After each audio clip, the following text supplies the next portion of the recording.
travailleurs belges gagnent 50 fois le salaire des Congolais, pendant que la Belgique se nourrit des richesses naturelles du Congo, l'ivoire, les diamants, l'or, le caoutchouc. Les Congolais, eux, luttent chaque jour pour survivre, piégés dans la pauvreté.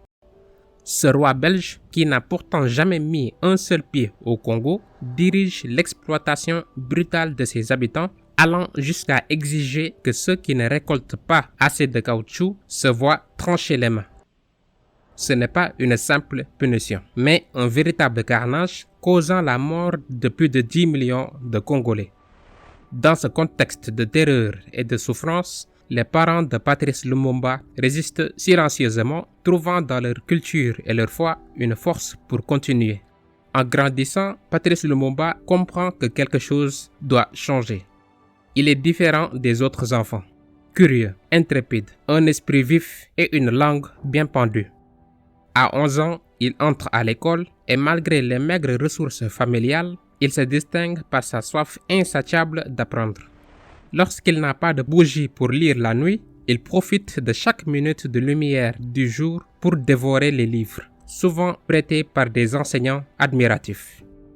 Et quand il trouve des erreurs dans les leçons, il n'hésite pas à les relever, ce qui lui vaut une réputation d'enfant arrogant. Mais ce trait, ce franc-parler, deviendra son emblème.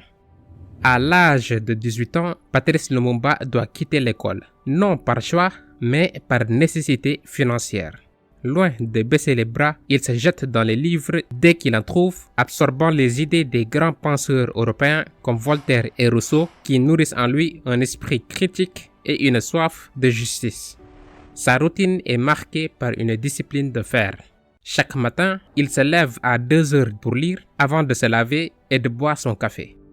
Loin de se contenter de ses connaissances locales, Patrice Lumumba maîtrise déjà 5 langues. Le Tetela, le Lingala, le Swahili, le Chiluba et le français. Il forge ainsi les outils qui lui serviront plus tard dans son combat.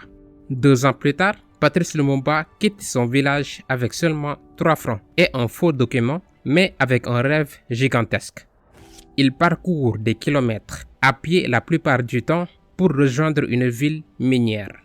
Là, il découvre des quartiers européens luxueux, contrastant violemment avec les bidonvilles réservés aux Congolais.